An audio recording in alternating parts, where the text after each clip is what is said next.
Hello everyone, welcome to online prep channel. This is Nisha. आज हम लोग जीके जीएस की केमिस्ट्री, जिसे हम लोग रसायन विज्ञान कहते हैं, इसके पोर्शन को कंप्लीट करेंगे। इससे पहले हम लोगों ने जीके जीएस के बायोलॉजी पोर्शन को कवर किया था। उसमें हम लोगों ने 2 लेक्चर और 2 प्रैक्टिस सेट किए थे, ठीक है। और अब हम लोग ये केमिस्ट्री का प्रैक्टिस सेट कवर करेंगे। और हमने पहले भी कई बार कहा है कि ये देख के आपको लगता है कि एक स्पेसिफिक साइंस है, लाइक बायोलॉजी, केमिस्ट्री, लेकिन ऐसा नहीं। आप सिलेबस में जाकर के देख सकते हैं, ये सब आपके जीके जीएस का ही एक पोर्शन है। बायोलॉजी, केमिस्ट्री, फिजिक्स, ये सारे, ठीक है। तो और ये भी केमिस्ट्री भी आपके एग्जाम के पॉइंट ऑफ व्यू से हम लोगों ने काफ़ी इंपॉर्टेंट कंटेंट को बनाया है। तो लेक्चर के एंड तक बने रहें। और चलिए स्टार्ट करते हैं अपना आज का लेक्चर। जैसे कि ये पहला टॉपिक है, क्या लिखा है, major element found on earth and their percentage, मतलब पृथ्वी पर पाए जाने वाले प्रमुख तत्व और उनका प्रतिशत। तो देखिए ये जो है वो पृथ्वी पर पाए जाने वाले प्रमुख तत्व हैं और ये इनके परसेंटेज है। तो पहला क्या है, ऑक्सीजन। ऑक्सीजन की परसेंटेज है अर्थ पे 46.60, सिलिकॉन के हैं 27.72, एल्यूमिनियम के हैं 8.13%, आयरन के हैं 5%, कैल्शियम के हैं 3.6%, सोडियम के हैं 2.83%, पोटाशियम के हैं 2.59%, मैग्नीशियम के हैं 2.09%, टाइटेनियम के हैं 0.44% एंड हाइड्रोजन के हैं 0.14%। अब नेक्स्ट हमारा जो टॉपिक है, the average amount of elements in the common body, मतलब सामान्य शरीर में तत्वों की औसत संख्या। अभी हम लोग अर्थ पे पाए जाने वाले प्रमुख तत्व के बारे में बात किए थे। अब कॉमन बॉडी में जो हम लोगों के तत्व होते हैं वो कौन कौन से, ये पढ़ेंगे। जैसे कि पहला है ऑक्सीजन। ऑक्सीजन की परसेंटेज कॉमन बॉडी में होती है 65%, कार्बन की होती है 18%, हाइड्रोजन की होती है 10%, नाइट्रोजन की 3%, कैल्शियम की 2%, फॉस्फोरस आपका होता है 1%, पोटेशियम होता है 0.35%, सल्फर होता है 0.25%, सोडियम एंड क्लोरीन होता है 0.15% मैग्नीशियम होता है 0.05%, आयरन होता है 0.04%। इन सब के सिवा जो अदर एलिमेंट्स होते हैं वो होते हैं कॉमन बॉडी में 0.046%। नेक्स्ट आपका characteristic of major fundamental particles, प्रमुख मूल कणों के अभिलक्षण, ठीक है। बचपने से हम लोगों ने साइंस में पढ़ा है जो फंडामेंटल पार्टिकल्स होते हैं इलेक्ट्रॉन, प्रोटॉन एंड न्यूट्रॉन्स, ठीक है। तो यहाँ पे लिखा हुआ है फंडामेंटल पार्टिकल्स आपके इलेक्ट्रॉन, प्रोटॉन एंड न्यूट्रॉन्स है। इसके सिंबल क्या है, E-, प्रोटॉन के P+, न्यूट्रॉन के N0। चार्जेस हैं इलेक्ट्रॉन के -1, प्रोटॉन के +1, न्यूट्रॉन के 0। नेक्स्ट है मास इन ग्राम्स। अब इलेक्ट्रॉन, प्रोटॉन, न्यूट्रॉन के जो मासेस ग्राम्स में होते हैं वो कितने होते हैं, तो देखिए इलेक्ट्रॉन के होते हैं 9.1095 इंटू 10⁻⁻28, प्रोटॉन के होते हैं 1.6726 इंटू 10⁻⁻24, न्यूट्रॉन के होते हैं 1.6749 इंटू 10⁻⁻24। अब इन्हीं मास की बात करें AMU में, मतलब एटॉमिक मास यूनिट में, तो इलेक्ट्रॉन के होते हैं 0.00054866, प्रोटॉन के होते हैं 1.00733335, न्यूट्रॉन के होते हैं 1.008724। इन्वेंटर की बात करें तो इलेक्ट्रॉन के हैं J.J. थॉमसन, प्रोटॉन के हैं E. गोल्डस्टीन एंड न्यूट्रॉन के हैं चैडविक। ये आपके बहुत बचपने का पढ़ा हुआ होगा, जो कि आपको अच्छे से याद होगा। अब some major isotopes and their uses की बात करें, मतलब कुछ प्रमुख समस्थानिक एवं उनका उपयोग, ठीक है। तो आइसोटोप में देखिए पहला है यूरेनियम 235। इसका यूज किया जाता है determining the age of rock, मतलब पहाड़ों के एज का पता लगाने के लिए। सोडियम 24 का यूज किया जाता है डिटरमाइनिंग द ब्लड क्लॉटिंग, यानी कि रक्त के थक्के, रक्त के जमाव का पता करने के लिए। कोबाल्ट 60 का यूज़ किया जाता है टू कंट्रोल ब्लड कैंसर को कंट्रोल करने के लिए। आर्सेनिक 75 का यूज़ होता है डिटरमाइनिंग दी ट्यूमर का पता लगाने के लिए, ठीक है। आयोडीन 131 का यूज़ होता है थायराइड ग्लैंड में। फॉस्फोरस 32 का यूज़ होता है in the treatment of leukaemia, ठीक है, ल्यूकेमिया के ट्रीटमेंट के लिए। नेक्स्ट एंड लास्ट आयरन 59 का यूज़ होता है टू डायग्नोज एनीमिया को डायग्नोज करने के लिए। अब बात करें एसिड, अम्ल क्या होता है, तो क्या लिखा है, an acid is a substance that has the ability to provide protons to another substance, मतलब अम्ल वो पदार्थ है जो किसी दूसरे पदार्थ को प्रोटीन प्रदान करने की क्षमता रखता है। अब बात करें यूजेस ऑफ एसिड्स, अम्ल का उपयोग, तो पहला यूज है इन फूड यूज, खाने में कैसे यूज करते हैं, सोर मिल्क में, सोर मिल्क मतलब खट्टे दूध में, खट्टे दूध में कौन सा एसिड होता है, लैक्टिक एसिड। विनेगर्स एंड पिकल्स मतलब सिरका और अचार में आपके एसिटिक एसिड्स होता है। Soda water and other drink मतलब अन्य पेय, उनमें होता है कार्बोनिक एसिड्स। ग्रेप्स में आपके होते हैं टार्टरिक एसिड्स। एप्पल्स में होते हैं basic acids. Lemons and orange मतलब नींबू और संतरे में होते हैं सिट्रिक एसिड्स। नेक्स्ट है tartaric acid is used in making baking powder, यानी कि बेकिंग पाउडर बनाने में हम लोग टार्टेरिक एसिड का यूज करते हैं। HCl acid is use to digest food, ठीक है, यानी कि HCl एसिड का यूज़ किस में करते हैं, फूड के डाइजेशन में। जिन्होंने बायोलॉजी क्लास देखी होगी हमारी GK/GS का, उन्हें याद होगा, हमने अच्छे से बताया था कि HCl क्या करता है, हमारे बॉडी में जो फूड मटेरियल्स होते हैं उनके माइक्रोब्स को दूर करता है या माइक्रोब से प्रोटेक्शन करता है डाइजेशन में, ठीक है। Next, nitric acid is used in the purification of gold and silver, यानी कि सोने और चांदी के शुद्धिकरण के लिए हम लोग किसका यूज़ करते हैं, नाइट्रिक एसिड का। Before coating the iron with zinc, यहाँ ये आपका थोड़ा मिस्टेक हो गया, ये है H2SO4 और ये है HNO3। Were use to clean the iron मतलब लोहे पर जस्ते की परत चढ़ाने के पहले लोहे को साफ करने में H2SO4 और HNO3 का प्रयोग किया जाता है। नेक्स्ट है oxalic acid is use to remove rust stains from cloth, यानी कि कपड़े से जंग के धब्बे हटाने के लिए ऑक्जेलिक अम्ल का प्रयुक्त किया जाता है। अब बात करें सम नेचुरल एसिड्स, ठीक है, यानी कि कुछ आपके प्राकृतिक अम्ल। तो जैसे कि ये पहला है आपका विनेगर मतलब सिरका, उसमें कौन से एसिड होते हैं, एसिटिक एसिड्स। ऑरेंज में होते हैं आपके सिट्रिक एसिड।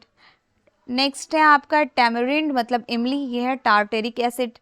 टोमेटो में होते हैं ऑक्जेलिक एसिड। कर्ड में होते हैं लैक्टिक एसिड। लेमन मतलब नींबू में होते हैं सिट्रिक एसिड। एंड स्टिंग मतलब चींटी के डंक में होते हैं मिथेनिक एसिड। और लॉबस्टर बिस्क मतलब बिच्छू के डंक में होते हैं मिथेनिक एसिड। नेटल मतलब बिच्छू बूटी में होते हैं आपके मिथेनिक एसिड। ग्रेप में होते हैं आपके टार्टेरिक एसिड। नेक्स्ट आपका डिओडोराइज्ड बटर मतलब दुर्गंध युक्त मक्खन में होते हैं ब्यूटायरिक एसिड। PVC में होते हैं स्टीयरिक एसिड। एप्पल में होते हैं मैलिक एसिड। एस्पिरिन में होते हैं आपके एसिटिल सैलिसिलिक एसिड। स्पेनिश में होते हैं आपके ऑक्जेलिक एसिड। और आंट्स में होते हैं आपके फॉर्मिक एसिड, ठीक है। अब बात करें pH स्केल की, तो ये हमने बायो के क्लास में भी बताया था और अब ये केमिस्ट्री में भी बता रहे हैं। तो pH स्केल क्या है, the pH scale is use to express the acidity और एल्केलाइनिटी ऑफ अ सॉल्यूशन, मतलब pH पैमाने का उपयोग किसी विलयन की अम्लता या क्षारीयता को व्यक्त करने के लिए किया जाता है, ठीक है। If the P value of a solution is less than 7, यदि किसी विलयन के pH का मान, सॉरी ये P नहीं है, यहाँ ये pH होगा, ठीक है, pH का मान 7 से कम होता है तो वह विलयन कैसा है, एसिडिक मतलब अम्लीय है। And when pH value is more than 7, और जब pH का मान 7 से अधिक होगा तो क्या होगा, सॉल्यूशन इज बेसिक, यानी कि घोल हमारा या विलयन हमारा क्या है, क्षारीय है, ठीक है। Sorensen introduced the pH scale in 1909, यानी कि pH स्केल को किसने बताया था, सोरेनसन ने, और कब बताया था, 909 में। The human body functions in the 7.0 to 7.8 pH range, मतलब मानव शरीर 7.0 से 7.8 pH रेंज में कार्य करता है, ठीक है। ये देख रहे हैं आप, ये सारे काफ़ी इंपॉर्टेंट क्वेश्चंस हैं और आप लोग इन्हीं देखेंगे अगर आप लोग पिछले साल के प्रीवियस ईयर पेपर्स, तो इन्हीं में से ये आपके MCQs, one liner, match the column questions बन के आते हैं, ठीक है। नेक्स्ट आपका क्या लिखा, when the pH value of rain water becomes less than 5.6, यानी कि अगर जो बारिश होती है उसका पानी का अगर pH वैल्यू 5.6 से कम हो जाता है तो रेन बन जाता है, बारिश बन जाती है अम्लीय मतलब एसिडिक, ठीक है। Tooth decay starts when the pH value of the mouth is less than 5.5, अगर हमारे मुंह के pH वैल्यू 5.5 से कम हो जाती है तो दांतों का सड़ना शुरू हो जाता है। अब यहाँ पे क्या है, pH value of some common substance, कुछ कॉमन सब्सटेंस है उनकी pH वैल्यू बता रहा है, ठीक है। तो जैसे कि पहला है सी वाटर मतलब समुद्री पानी, समुद्री जल, उसकी pH वैल्यू थी 8.4। ब्लड मतलब खून की होती है 7.4, सलाइवा मतलब लार, ठीक है, लार की पीएच वैल्यू 6.5, मिल्क मतलब दूध, इसकी होती है 6.4, यूरिन की होती है 6, वाइन मतलब शराब की होती है 2.8, विनेगर मतलब सिरका की होती है पीएच वैल्यू 2.4, लेमन मतलब नींबू की होती है 2.2। अब कुछ फैक्ट्स की बात करें तो sulphuric acid is called king of chemical. जो हमारा सल्फ्यूरिक एसिड होता है H2SO4, उसको हम लोग किंग ऑफ केमिकल भी कहते हैं। क्यों कहते हैं? Because it is used in the preparation of many other compounds, क्योंकि इसका उपयोग कई अन्य यौगिकों की तैयारी में किया जाता है। It finds massive use for industrial purpose, यह औद्योगिक उद्देश्यों के लिए बड़े पैमाने पर उपयोग पाता है। नेक्स्ट है smallest particle of matter capable of independent exist. मुक्त अस्तित्व में सक्षम पदार्थ का सबसे छोटा कण होता है, वो होता है मॉलिक्यूल्स मतलब अणु। The order of the size of the nucleus, यानी कि नाभिक के आकार का जो कोटि कहें या क्रम होता है वो 10⁻⁻15 मीटर होता है। Atoms having same number of protons but different number of neutrons, यानी कि जिन परमाणुओं में प्रोटॉन की संख्या समान परंतु न्यूट्रॉन की संख्या क्या हो, भिन्न हो, मतलब अलग हो, उन्हें हम लोग आइसोटोप या समस्थानिक कहते हैं। ठीक है, नेक्स्ट आपका occurs in the nucleus of an atom, यानी कि परमाणु के नाभिक में कौन कौन होते हैं, प्रोटॉन और न्यूट्रॉन।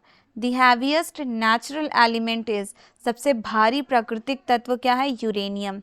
करें रस्टिंग आयरन लोड, यानी कि जंग खा रहे लोहे का भार क्या होता है, इंक्रीज कर जाता है। ठीक है, बढ़ोतरी होती है उसमें।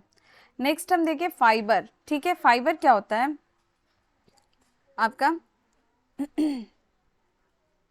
फाइबर आपके दो तरह के होते हैं, एक होता है आपका नेचुरल फाइबर और एक होता है सिंथेटिक फाइबर। ठीक है, नेचुरल फाइबर जो नेचर की तरफ से आप पाते हैं, सिंथेटिक जो हम बनाते हैं। ठीक है, अब नेचुरल फाइबर क्या है, natural fibres are the fibres that are obtained from plants, animals और मिनरल सोर्सेज, यानी कि प्राकृतिक रेशे वे रेशे होते हैं जो पौधे, जानवर या खनिज स्रोतों से प्राप्त होते हैं। सब एग्जाम्पल्स हैं, उसके कुछ एग्जाम्पल्स है, कौन कौन से, कॉटन, सिल्क, वूल। ठीक है, यानी कि रेशम, ऊन, कपास। Natural fibre can again be divided into two types based on their sources, यानी कि प्राकृतिक रेशों को उनके स्रोत के आधार पर फिर से दो प्रकार में विभाजित किया जा सकता है। किसमें किसमें, प्लांट्स एंड एनिमल्स में, यानी कि पौधे और जानवर में। अब नेक्स्ट है हमारा एग्जाम्पल ऑफ नेचुरल फाइबर्स। ठीक है, अब नेचुरल फाइबर के कुछ एग्जाम्पल, जैसे पहला है animal fibres. These are the fibres that are obtained from animals, ये ऐसे फाइबर्स हैं जो कहाँ से मिलते हैं, हमें एनिमल्स से मिलते हैं, जैसे कि वूल, सिल्क और एट्सेट्रा। वूल क्या है, वूल is a natural textile fibre obtained from sheep. ठीक है, शीप से पाए जाने वाला नेचुरल टेक्सटाइल है। ठीक है, गोट्स, गोट से पाए जाते हैं और कैमल से। It traps a lot of air, air is a bad conductor of heat, यानी कि एयर क्या है, एक तरह से इंसुलेटर का काम करता है। This makes clothes made from wool useful in winter, इस वजह से ये इससे बने हुए क्लोथ्स क्या होते हैं, हमारे लिए ठंड में यूज करने के काम आते हैं। नेक्स्ट बात करें सिल्क की। Silk is also a natural textile fibre, silk भी हमारा नेचुरल टेक्सटाइल फाइबर है, which is obtain from silk worms, जो कि सिल्क वॉर्म से पाया जाता है। The rearing of silk worms to obtain silk is known as sericulture, यानी कि आपका जो है यहाँ पे रेशम भी एक प्राकृतिक कपड़ा फाइबर है जो रेशम के कीड़ों से प्राप्त होता है। रेशम प्राप्त करने के लिए रेशम के कीड़ों को पालना रेशम उत्पादन कहलाता है। रेशम का उपयोग मुख्य रूप से कपड़े बनाने के लिए किया जाता है। किसमें किसमें, पैराशूट और साइकिल के टायरों के निर्माण के लिए बुने हुए रेशम के रेशे का उपयोग किया जाता है। अब अगला हमारा क्या है, अगला है हमारा प्लांट्स फाइबर। ठीक है, यानी कि पादप रेशे। ठीक है, ये वे हैं जो पादपों से प्राप्त किए जाते हैं, मतलब प्लांट से पाए जाते हैं। इन रेशों को पौधे से निकाल कर कपड़े बनाए जाते हैं। ठीक है, यानी कि इन तरह के फाइबर्स को क्या करते हैं हम लोग, प्लांट से निकालते हैं और कपड़े बनाते हैं। इसमें क्या क्या है, जैसे कपास, ये पौधे के रेशों में से एक है जिसका उपयोग कपड़े बनाने के लिए किया जाता है। ये एक नरम स्टेपल फाइबर है। ठीक है, जो कपास के पौधे में बीजों के चारों ओर गेंदों के रूप में पाया जाता है। कपास का उपयोग नरम, सांस लेने योग्य और टिकाऊ कपड़ा बनाने के लिए किया जाता है। जैसे आप यहाँ देख सक रहे होंगे, नेक्स्ट है हमारा जूट। ये एक वनस्पति फाइबर है जो नरम चमकदार होता है और मोटे मजबूत धागों में काटा जाता है। जूट फाइबर का उपयोग कृषि, औद्योगिक वस्तु और एक विस्तृत श्रृंखला की पैकेजिंग के लिए किया जाता है। अब नेक्स्ट है हमारा सिंथेटिक फाइबर। ठीक है, तो synthetic fibre are man made polymers, यानी कि ये इंसानों द्वारा बनाया गया है। Design to make a fabric. ठीक है, polymers are obtain when many small units are joined together chemically. Polymers हमें कब मिलते हैं? जब हम बहुत सारे स्मॉल यूनिट को हम लोग क्या करते हैं, एक साथ जोड़ दें। ठीक है, जैसे एकलक बहुलक। ठीक है, नेक्स्ट हमारा क्या, some of the example of synthetic fibres. हमारे सिंथेटिक फाइबर्स के कुछ एग्जाम्पल है। पहला है रेयॉन। रेयॉन क्या करता है? It is made from wood pulp. ठीक है, यानी कि आपके जो रेयॉन है वो क्या है, लकड़ी के गूदे से बनाया जाता है।